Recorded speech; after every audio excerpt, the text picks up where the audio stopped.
네, 드림스탁 나우 시간으로 함께 넘어오셨습니다.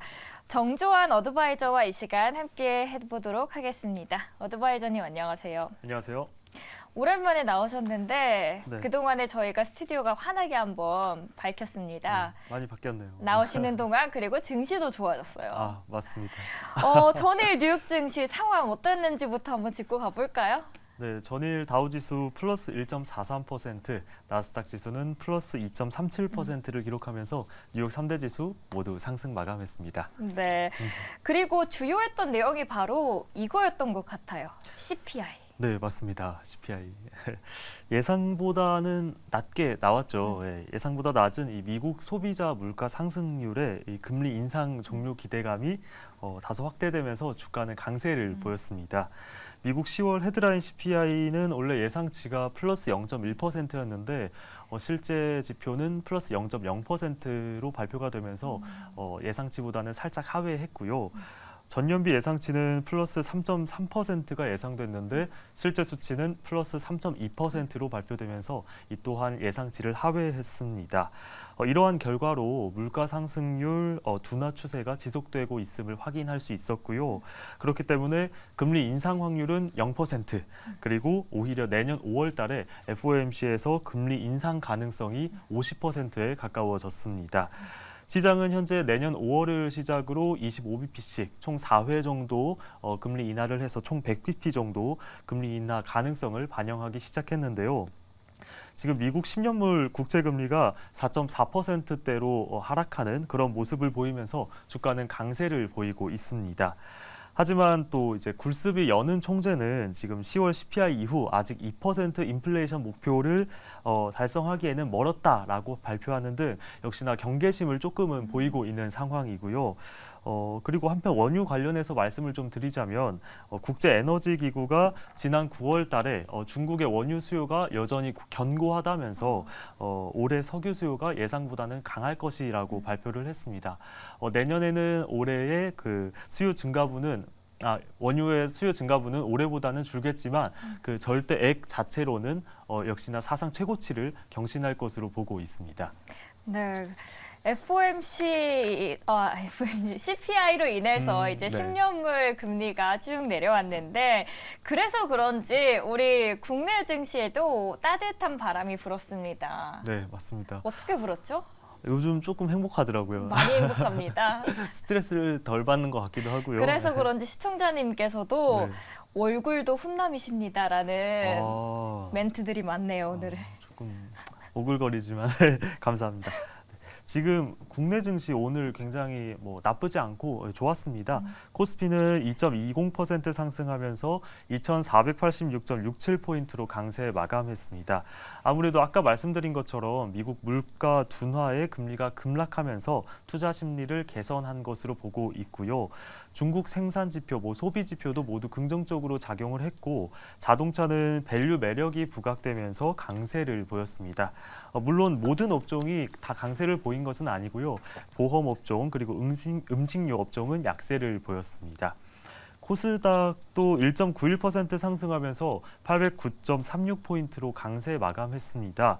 반도체와 제약 중심으로 800선을 회복한 것으로 보고 있는데요.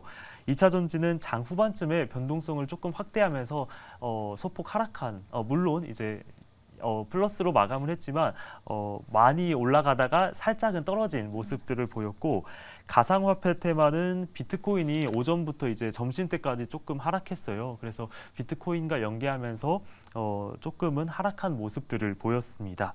특징주를 보자면 넷마블이 8.30% 상승했는데 지금 MSCI 한국지수 편출 종목에서 제외된 것이 조금은 긍정적으로 반영된 것 같고요.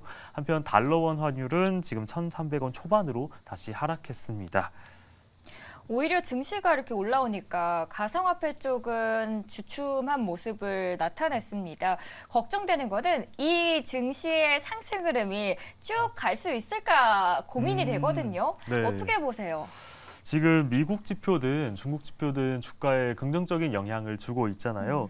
이게 사실 뭐 변동성이 계속 왔다 갔다 하면은 사실 이게 오래 가지는 못할 거다라고 말씀을 드리겠지만 지금 확실히 급락한 게 보여졌기 때문에 확인이 됐기 때문에 어느 정도는 갈 것 같고 지금 미국 생산자 물가지수 PPI가 지금 발표가 됐어요. 오, 근데 네. 한 0.50%포인트 떨어졌는데 이 또한 증시에는 긍정적인 영향을 끼칠 것으로 볼 수 있을 것 같습니다. 네, 10시 반에 어제는 CPI가 발표됐다면 오늘은 생산자 물가지수 PPI가 발표됐는데 PPI 또한 우리 증시에도 또 하나의 호재로 작용할 것 같습니다. 이 부분도 시청자분들께서도 참고하시면 좋을 것 같습니다. 그럼 오늘 증시 또 하나의 호재가 겹겹이 겹치면서 기분 좋게 시작을 해봐도 좋을 것 같은데요. 네, 맞습니다. 어떻게 예상하시나요? 네, 어제자 인플레이션 둔화 그리고 금리 하락에 따른 주가 상승 견인이 오늘도 유효하게 작용할 것으로 저는 예상하고 있고요. 방금 발표된 이 미국 생산자 물가지수 이 PPI 또한 오늘 증시에 긍정적으로 작용할 것으로 예상하고 있습니다. 특히 월마트 또 아마존과 같은 기업들을 보면은 이 기업들이 소비 판매 관련된 업종들이잖아요. 이게 물가지수와 연관이 있기 때문에 이런 업종들, 이런 기업들의 주가가 상승할 것으로 보고 있습니다. 뿐만 아니라 리튬 그리고 신재생 에너지와 관련된 업종들이 그동안 주가가 많이 하락되어 있기 때문에 이런 기업들도 주가를 조금씩 올라오게 할 만한 그런 요인이 될 것 같고요. 어제 미국 CPI가 시장 기대치를 하회하면서 금리 인상 종료에 대한 기대감이 조금은 확대됐고 이에 따라 낙폭이 컸던 방금 말씀드린 신재생 또 리튬 업종들이 기대가 되는데 지금 수소 연료 전지 전문 기업인 플러그 파워가 대표적인 종목인데 조금 상승하는 모습을 보이더라고요. 하지만 그 플러그 파워 같은 경우에는 최근 적자 기업으로서 이제 유동성 위기 또 파산 위기에 직면해 있기 때문에 투자하실 때 조금은 조심하는 편이 좋을 것 같습니다. 네, 전반적인 증시 흐름까지 짚어주셨습니다. 이번에는 채권의 현황도 짚어보려고 하는데요. 이제 연준에서도 금리 인하 시그널도 조금씩 보이다 보니까 앞서서 다른 나라들은 어떻게 했는지 궁금해지기 시작합니다. 네. 그래서 다른 나라들을 사례들을 찾아보니까 브라질이 앞서서 금리 인하를 먼저 단행을 했더라고요. 이런 비슷한 사례들을 저희가 유추를 해보면 앞으로 미국도 어떻게 전망이 흘러갈지 볼 수 있을 것 같아요. 네, 맞습니다.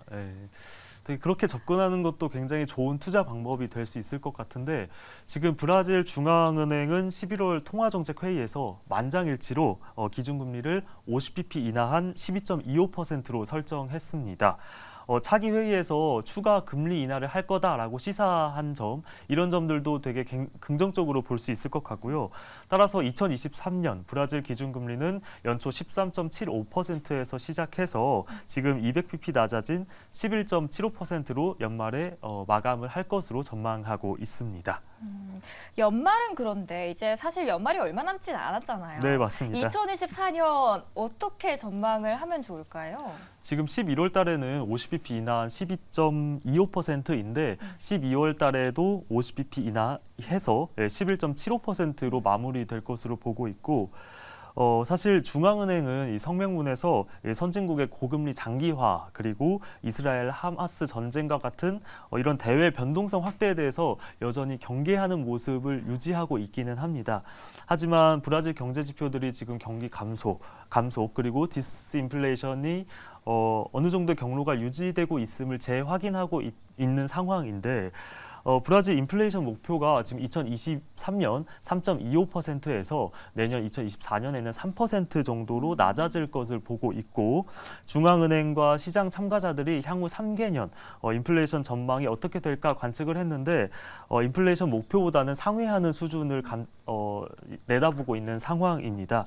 따라서 2024년에 브라질 중앙은행이 현재 50bp 금리 인하 속도보다는 조금 감속할 것으로 보고 있고 하반기에는 한 25bp 정도로 금리 인하를 단행할 것으로 예측하고 있습니다.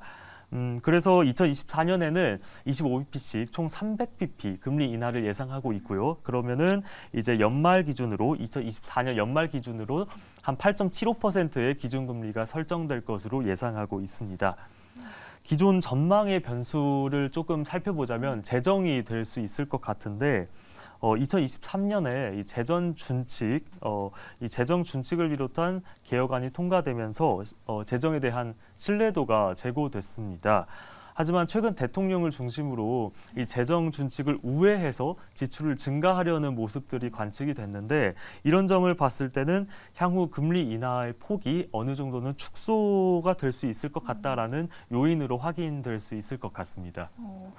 브라질 언급을 해서 제가 그동안 살짝 찾아봤는데 3분기에는 금리 변동성이 좀 오르다가 내려오다가 했던 것 같은데 그 이유도 궁금하네요.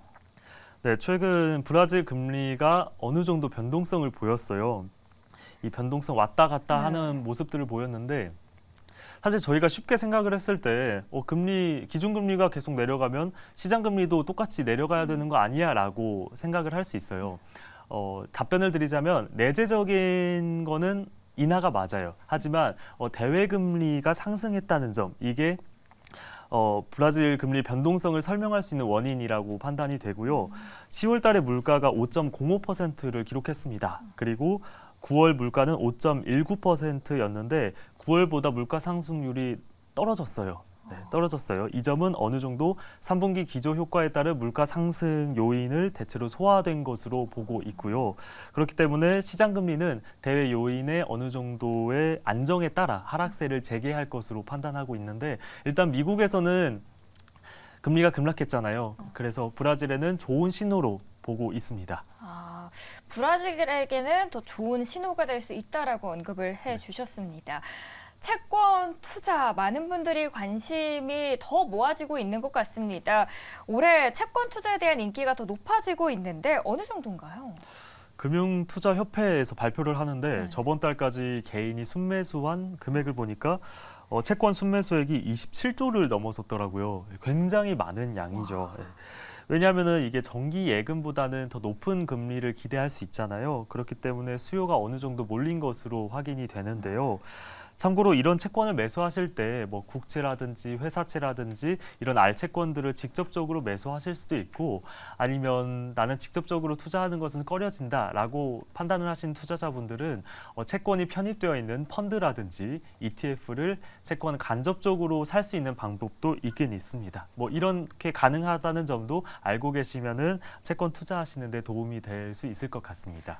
올해만 채권 투자에 무려 27조나 몰렸다. 채권에 대해서 많은 분들이 아시는 분들도 계실 테지만 좀 기본적인 것부터 하나하나 짚고 가는 게 중요할 것 같아요. 기본이 탄탄해야 되니까. 일단 채권이란 무엇인지부터 알고 갈까요? 네, 채권 단순한 정의를 좀 말씀드리자면 채권이란 자금 조달을 위해 발행하는 차용 증서라고 보시면 될 것 같습니다. 정부라든지 뭐 일반 기업, 주식회사 같은 곳에서 일반인들로부터 자금을 조달하기 위해 채무 이행 약속 증서를 발행하는 건데요. 예를 들어 제가 정부나 기업한테 돈을 빌려주는 거예요. 그럼 정부나 기업은 저한테 돈을 빌려줬으니까 제가 일정한 단위로 이자를 드리겠습니다라는 건데요. 이렇게 주기별로 이자를 저한테 주고 만기 때는 원금을 상환받을 수 있는 그런 증서라고 생각을 하시면 될 것 같습니다. 그렇다면 제가 정부한테 돈을 빌려주는 거는 국채, 그리고 회사한테 돈을 빌려주는 거는 회사채라고 명명할 수가 있습니다. 요즘 채권이 핫한 이유를 보면 사실 지금까지 금리가 많이 올라왔잖아요. 네. 그래서 이렇게 높은 금리로 제가 이자를 받을 수 있기 때문에 사람들이 채권에 대한 수요가 몰렸다라고 생각을 하시면 될 것 같습니다. 금리 언급을 해주셨는데 금리와 채권의 상관관계가 있습니다. 어떻게 정의를 해보면 좋을까요? 쉽게 말씀을 드리자면 채권의 금리와 채권의 가격은 반대로 움직인다라고 쉽게 생각을 하시면 될 것 같습니다. 기준금리가 오른다면 이미 금리가 정해져 있는 채권의 가치가 떨어지게 될 겁니다. 그렇기 때문에 채권 가격은 떨어지게 될 거고요. 반대로 기준금리가 내려가게 된다면 반대 이유로 채권을 찾는 사람들이 많아지기 때문에 채권 가격은 반대로 올라가게 될 겁니다. 예를 들어보자면 원래 기준금리가 5%였는데 7%로 올라갔어요. 그럼 나는 원래 5%의 채권을 갖고 있었는데 7%로 올라간 채권을 부러워하겠죠. 나는 5%인데 지금 기준금리가 7%로 올라갔대. 그럼 제가 갖고 있는 채권의 가치는 떨어지게 되겠죠. 네. 기준금리가 올라가면은 기존 채권 가격은 떨어지는 겁니다. 하지만 제가 지금 기준금리 5%짜리의 채권을 갖고 있는데 기준금리가 뭐 1%로 떨어진 거예요. 그러면 보유하고 있는 5%의 가치는 올라가겠죠. 그렇기 때문에 기준금리가 떨어진다면 기존 채권의 가격은 올라가게 되는 겁니다. 이렇게 채권의 금리와 채권 가격은 반대로 움직인다라고 생각하시면 될 것 같습니다. 요즘 장기채에 대한 인기도 올라가고 있는데 장기채가 이렇게 좋아지는 이유도 있을 거예요. 많은 분들이 찾는 이유, 어떤 이유인가요? 방금 말씀드린 것과 조금 연관지어서 생각을 하셔야 될 것 같아요. 채권 가격, 채권 금리는 반대로 움직입니다. 그리고 현재 기준금리가 시장금리가 많이 올라와 있는 상태라고 아까부터 말씀을 드렸잖아요. 그렇기 때문에 앞으로는 금리가 동결하거나 아니면 금리가 떨어지게 되겠죠. 금리가 동결 또는 금리가 떨어지게 된다면 채권 가격은 올라가게 되겠죠. 예, 맞습니다. 즉 앞으로 채권 가격의 상승 확률이 높다라고 판단을 하면 될 것 같은데요.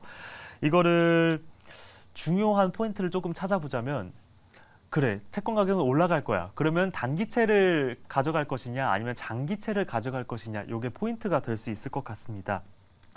이 점에서 지금 경제학자 말킬의 이론 정리를 조금 가져와 보자면요. 말킬의 이론 정리를 살펴보면 수익률이 변동할 때 가격 변동성은 이 만기가 길어질수록 듀레이션이 길어질수록 그 변동폭이 커진다라고 말을 했는데 만기가 길수록 남은 기간이 길수록 가격 변동성이 커진다, 가격 상승률이 커진다라고 볼 수 있을 것 같습니다.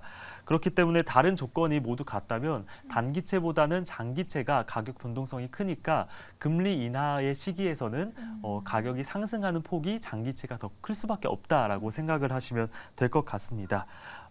그래서 앞으로는 이제 금리 인하에 초점을 맞추고 있기 때문에 채권 가격의 상승이 큰 장기채에 조금 더 눈이 갈 수밖에 없지 않을까라고 생각하고 있습니다. 그럼 이 시점에서는 단기보다는 장기 쪽에 눈을 돌리는 게 좋다. 네, 맞습니다. 그래서 뭐 장기채를 예를 들자면 뭐 미국 50년 뭐 국채라든지 한국 국고채는 뭐 30년짜리 장기채 뭐 20-2가 있고 뭐 19-6도 있고 뭐 이런 상품들에 조금 관심 가져보셔도 좋을 것 같습니다.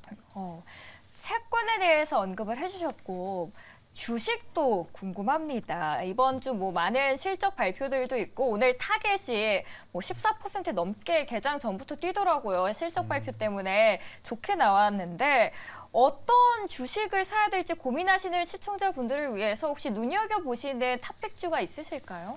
네, 맞습니다. 방금 방송 초반에 제가 물가 상승률이 낮아지기 때문에 소비 판매와 관련되어 있는 업종에 관심 가져보시면 좋을 것 같습니다.라고 추천을 드렸잖아요. 그 관련된 기업들이 있는데 먼저 첫 번째로는 월마트입니다. 제가 사실 월마트라는 기업은 월마트와 아마존을 제가 한 4개월 전, 한 4달 전부터 말씀을 드렸던 것 같아요. 네, 맞아요. 그때부터 말씀드렸는데 지금 그때 이후로 계속 신고가를 찍고 있고요. 두 종목들은. 월마트 같은 경우에는 전 세계적으로 1,623개의 매장을 보유하고 있는 기업입니다. 유통업체인데 월마트 미국, 월마트 해외, 그리고 샘스클럽 이렇게 3가지 분야로 나눠서 운용을 하고 있는 상황이고요. 매일 낮은 가격으로 지금 미국 식료품 판매 19%를 차지하고 있습니다.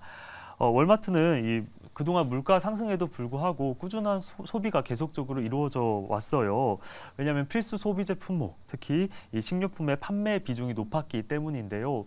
그때도 되게 좋은 그러니까 좋은 모습들을 보여줘 왔는데 지금 물가가 떨어진다면 좀 더 높은, 더욱더 양호한 모습들을 보여줄 거라고 보고 있습니다. 식료품 판매 증가에 따라 지금 미국 월마트 동일 매장 매출은 전년 동기 대비 7.3% 증가해서 예상치를 상회한 상태고요. 지금 월마트가 이커머스 또 광고로 사업을 다각화하고 있다는 점도 되게 긍정적으로 볼 수 있을 것 같습니다. 지금 샘스클럽 연회비가 지난해 10월 최초로 인상했습니다. 일반은 45달러에서 50달러로 인상했고 플러스는 이제 VIP라고 보시면 될 것 같은데 이 플러스는 100달러에서 110달러로 인상을 했음에도 회원수가 역대 최대치를 기록하면서 연회비 수입도 전년 동기 대비 6.3%나 증가한 상황입니다. 4달 전에 나오셨을 때도 언급해 주셨던 이 월마트는 꾸준히 상승하고 있고요. 지금까지도 뷰를 좋게 동일하게 보고 계십니다. 아마존에 대해서는 어떻게 보십니까? 네, 아마존도 월마트와 비슷하게 소비 판매 기업으로서 굉장히 좋게 보고 네. 있고요. 사실 아마존이 유통업체로서도 굉장히 잘하고 있는 건 맞습니다. 뭐 코스트코에 있는 물건들을 다 이제 온라인으로 판매를 하기 때문에 요즘 시대에서는 굉장히 뭐 인기를 받을 수 있을 것 같고, 사실 제가 아마존을 예전부터 추천드린 이유는 이런 유통업체로서의 장점을 부각하기보다는 지금 클라우드 사업에 관심을 가져보시는 게 좋을 것 같아서 계속적으로 추천을 드리고 있습니다. 사실 전까지만 해도 아마존의 클라우드 사업 성장세가 둔화된다라는 점들이 조금 이슈가 되면서 우려들이 많았었는데, 사실 지금 2023년 1분기에 아마존의 웹 서비스죠. 이 AWS의 성장세가 이 전년 동기 대비 16%나 상승하면서 이제 컨센서스를 상회했어요. 그래서 이 종전의 우려를 불식시킨 점이 있었는데 이 점이 굉장히 긍정적으로 보시면 될 것 같고요.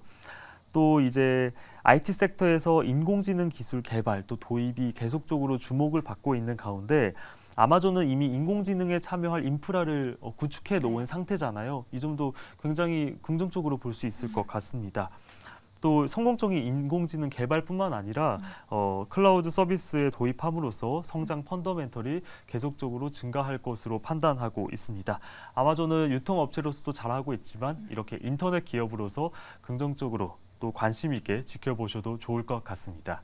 네, 아마존 3분기 매출도 13%나 늘었고요. 19개월 만에도 최고치를 경신하는 등 눈여겨보시면 좋을 것 같습니다. 두 종목 언급을 해주셨습니다. 월마트랑 아마존 눈여겨보시길 바라겠습니다. 오늘 설명 너무 쏙쏙 들어온다라는 댓글이 많았는데요. 오늘 함께 해주신 분은 NH투자증권 정주환 어드바이저였습니다. 오늘 이야기 잘 들었습니다. 감사합니다.